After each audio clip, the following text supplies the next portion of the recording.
Sejam bem-vindos a mais um estudo do nosso canal.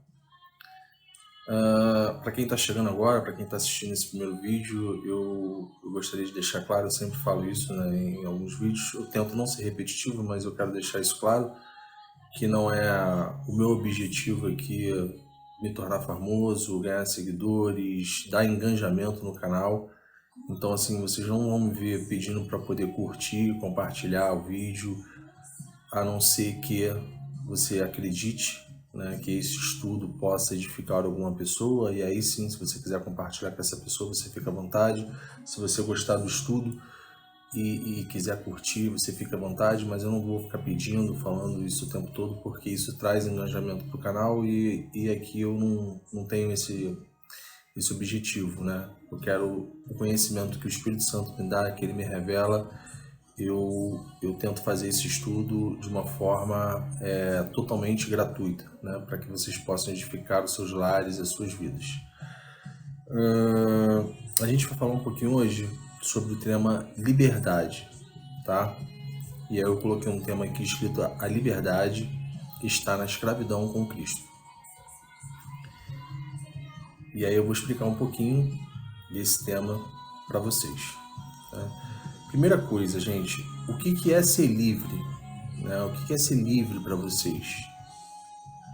É um conceito bem popular, né, do que é ser livre é você fazer tudo o que quer, né? Fazer tudo o que você quer, todas as suas vontades, sem ter regras, sem ter alguém para que você tenha que se justificar, se explicar. Esse é um conceito bem popular de liberdade. Vamos ver o que diz o dicionário, tá, sobre a palavra liberdade. Aqui está uma primeira definição, eu anotei: é grau de independência legítimo que um cidadão, um povo ou uma nação elege como valor supremo, como ideal. Uma segunda definição: conjunto de direitos reconhecidos ao indivíduo, isoladamente ou em grupo, em face da autoridade política e perante o Estado. Poder que tem o cidadão de exercer a sua vontade dentro dos limites que lhe faculta a lei. Essa segunda definição aqui, ela tem mais a ver ela tem mais ligação com o que eu vou explicar aqui para vocês, né? Com o que a gente vai estudar. Deixa eu te explicar primeiro um fato. Toda liberdade, e aí está ligada a essa segunda definição, ela está debaixo de uma lei. Tá? Como é que funciona isso? Ela está debaixo de uma lei, debaixo de uma limitação. A liberdade plena, ela definitivamente não existe. Tá? Esse papo, essa história aí de liberdade plena, ela não existe. Toda liberdade, ela está debaixo de uma lei ou uma limitação. E aí eu vou explicar para vocês, citando alguns exemplos. Se você, tosco, tá? Mas se você pega aí um avião, né? O cara lá que pratica esporte, salto, paraquedas e tal, enfim. Se ele faz um salto do avião sem um paraquedas, provavelmente ele vai morrer. Ele pode fazer esse salto, ele é livre para fazer esse salto sem um paraquedas? Ele é livre para fazer esse salto sem um paraquedas. Mas provavelmente ele vai morrer, né? O que limita ele é a lei da física. Né? Outro exemplo, o policial. Né? O policial quer fazer as suas próprias leis, ele quer, sei lá, dar uma louca nele de justiceiro e ele sai por aí querendo matar tudo que é tipo de bandido. Ele pode fazer isso? Ele pode fazer isso. Só que há uma lei, né? Uma lei criminal que limita isso.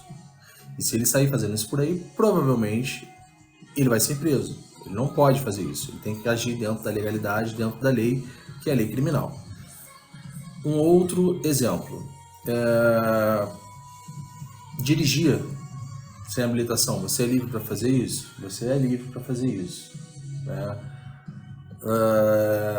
Dirigir em uma via que limita você a 40 por hora e você dirige a 80, você pode fazer isso? Você pode fazer isso. Mas aí o que acontece? A lei de trânsito, ela vai te penalizar. Né? Provavelmente você vai receber algumas multas, provavelmente você dirigir alcoolizado, você pode ser preso. Tá? Então existe a lei de trânsito que te limita a fazer essa liberdade, né? No caso aí de dirigir sem habilitação, ou de dirigir embriagado, ou de dirigir acima da velocidade.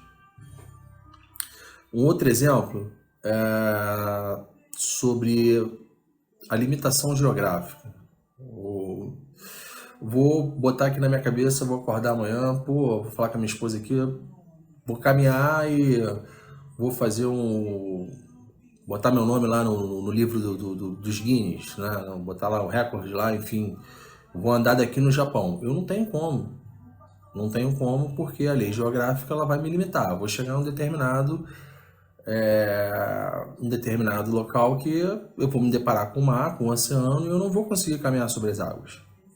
Entendeu? Outro, a lei fisiológica. Tem muita gente que gosta de comer, outros que gostam de beber, e aí você não tem como comer o tempo todo. Né? Se você comer o tempo todo, você vai passar mal. Se você beber o tempo todo, você também vai passar mal. Drogas, por exemplo. Se você vai numa festa e você é usuário de drogas, e aí tá lá tudo liberado, você vai usar, então vai chegar uma hora que você não vai conseguir. Entendeu? Você não vai ter como, você não vai conseguir. Para tudo tem uma limitação. Espero que vocês estejam entendendo. Vamos agora para a Bíblia, que o meu estudo, todos eles são baseados na palavra de Deus, e aqui é que eu me guardo, me protejo e me baseio. Vamos ler aqui 2 Coríntios, se vocês quiserem me acompanhar, eu espero aí para que vocês possam abrir, 2 Coríntios, capítulo 3, versículo 12 ao 18. Na minha Bíblia está escrito: onde há o Espírito do Senhor, aí há liberdade. Do versículo 12 ao 18. Tendo, pois, tal esperança, servirmos de muita ousadia no falar. Então somos como Moisés, que punha véu sobre a face, para que os filhos de Israel não atentassem na terminação do que se desvanecia. Mas os sentidos deles se embotaram, pois até o dia de hoje, quando fazem a leitura da antiga aliança, o mesmo véu permanece, não lhes sendo revelado que em Cristo é removido. Ele está querendo dizer aqui que quando se lê a antiga lei de Moisés, né, a pessoa continua lá com aquele véu como se estivesse tampando, né, e não conseguisse enxergar a verdade do que é o Novo Testamento após a vinda de Jesus Cristo. Mas até hoje, dando continuidade aqui, versículo 15, mas até hoje, quando é lido Moisés, o véu está posto sobre o coração deles. Quando, porém, algum deles se converte ao Senhor, o véu lhe é retirado. Ora, o Senhor é Espírito, e onde está o Espírito do Senhor, aí há liberdade. Eu poderia ter lido só esse versículo aqui, o 17, né? Ora, o Senhor é Espírito, e onde está o Espírito do Senhor, aí é liberdade. Mas eu não gosto de pegar muito texto solto para não dar margem para falar que eu estou pegando um texto solto da Bíblia e, enfim, não estou, né, pegando ali todo o contexto. E aí o interessante dessa passagem é a questão, eu não vou entrar nesse mérito, só vou citar aqui, é a questão do dízimo, né? Que Paulo explica como que seria, né, a ajuda dos crentes ou dos evangélicos que eles dariam de coração. Né? E muitos pastores, eles pegam o Antigo Testamento lá, como eu citei aqui na Lei de Moisés, o Antigo Testamento, para poder, de alguma forma, ter benefícios próprios. Né? Mas eu não vou entrar nesse mérito. E a gente está falando aqui de liberdade. E aí eles não pegam o Novo Testamento do que diz Paulo e, enfim, é o que está dizendo aqui sobre o véu, né? Quando se fala do Antigo Testamento, Lei de Moisés, o véu está sobre a pessoa, e quando se fala de Cristo, o véu se rasga, ou é se retirado o véu. Se é retirado o véu. Dando continuidade aqui no versículo 18, e todos nós, com o rosto desvendado, contemplando como por espelho a glória do Senhor, somos transformados de glória em glória na sua própria imagem, como pelo Senhor, o Espírito. Então, o que eu consigo entender nessa passagem? O que a gente consegue ilustrar com essa passagem? Em Cristo, a gente não deve tomar nossas próprias vontades, tomar nossas decisões por nossas próprias vontades, os nossos próprios instintos, tipo, eu tô com raiva, então vou sair quebrando tudo, ou em relação a vício, né? Eu fumo e tô com vontade de fumar quando eu tô em Cristo, eu tenho que procurar um jeito ali de tentar diminuir, de orar a Deus, pedir para que Ele liberte daquilo, ou procurar ajuda, né, de especialistas da área, seja na medicina, enfim. Desejo, né? Inveja, todas essas coisas, né, que os nossos instintos gritam, que a nossa carne grita, elas devem morrer ali. A gente deve buscar sempre a santificação. Eu ainda estou nesse processo, eu não sou perfeito, né? Ninguém vai ser perfeito somente Jesus Cristo, mas a gente deve buscar essa santificação de cada dia que a gente acorda, pedir a Deus a direção e tentar ser uma pessoa melhor. Eu vou citar um outro exemplo na Bíblia, tá? E aí o entendimento meu, quem quiser me corrigir, quem puder comentar aí, eu agradeço bastante, tá? Todos os comentários são bem-vindos para que eu possa estudar e tentar reparar. Caso eu cometa algum erro, eu sempre peço ao Espírito Santo que me ajude, que me revele a vontade, para que eu não venha distorcer a palavra de Deus, mas pode ser que eu erre, não sou ser humano. Vamos ver aqui Mateus 11, do versículo 1 ao 6. Na minha Bíblia tem um tema dizendo que Jesus prega nas cidades. Mateus 11, do versículo 1 ao 6. Ora, tendo acabado Jesus de dar essas instruções aos seus 12 discípulos, partiu dali a ensinar e a pregar nas cidades deles. Quando João ouviu no cárcere falar das obras de Cristo, mandou por seus discípulos perguntarem: És tu aquele que estava para vir, ou havemos de esperar outro? E Jesus respondendo disse-lhes: Ide e anunciai a João o que estáis ouvindo e vendo. Os cegos veem, os coxos andam, os leprosos são purificados, os surdos ouvem, os mortos são ressuscitados, e aos pobres está sendo pregado o Evangelho. E bem-aventurado é aquele que não achar em mim motivo de tropeço. Por que eu peguei essa passagem? Eu peguei essa passagem para ilustrar o seguinte fato. João, e aqui estão falando de João Batista, ele estava preso, né, na corte lá de Herodes, e ele podia estar preocupado em pedir para que alguém pudesse lá falar com Herodes, ou que Jesus fizesse um milagre para que soltasse ele lá do cárcere, né, da prisão, enfim. Mas ele está preocupado em saber se Jesus é quem ele estava abrindo o caminho para que viesse. Ele não está preocupado em ser solto, porque ele sabe que a vinda de Jesus o libertaria, mas o libertaria por inteiro, o libertaria para a vida eterna. E ele não está preocupado em ser solto ou não. Ele poderia pedir para que Deus fizesse um milagre, alguma coisa do tipo, como eu já citei. Mas o foco dele não era esse, ele queria saber se Jesus era quem ele estava esperando. Tá? Em Cristo, gente, mesmo que a gente esteja preso, a gente está livre. Nenhuma grade, nenhuma prisão de segurança máxima pode te privar de ser salvo, tá? De ter a vida eterna. Essa aqui é a analogia, né, do que eu falei sobre João e o que eu coloquei aqui como um pequeno resumo. Agora vamos lá em 1 Coríntios. 1 Coríntios, do capítulo 7, a gente vai ler versículo 20 ao 24. 1 Coríntios, quem quiser me acompanhar, 7, do versículo 20 ao 24. Cada um permaneça na vocação em que foi chamado. Foste chamado sendo escravo? Não te preocupes com isso. Mas, se ainda podes tornar-se livre, aproveita a oportunidade. Porque o que foi chamado no Senhor, sendo escravo, é liberto do Senhor. Semelhante o que foi chamado, sendo livre, é escravo de Cristo. Por preço fostes comprado. Não vos torneis escravos de homens. Irmãos, cada um permaneça diante de Deus naquilo em que foi chamado. Isso. Agora vamos ler Gálatas. Gálatas 5.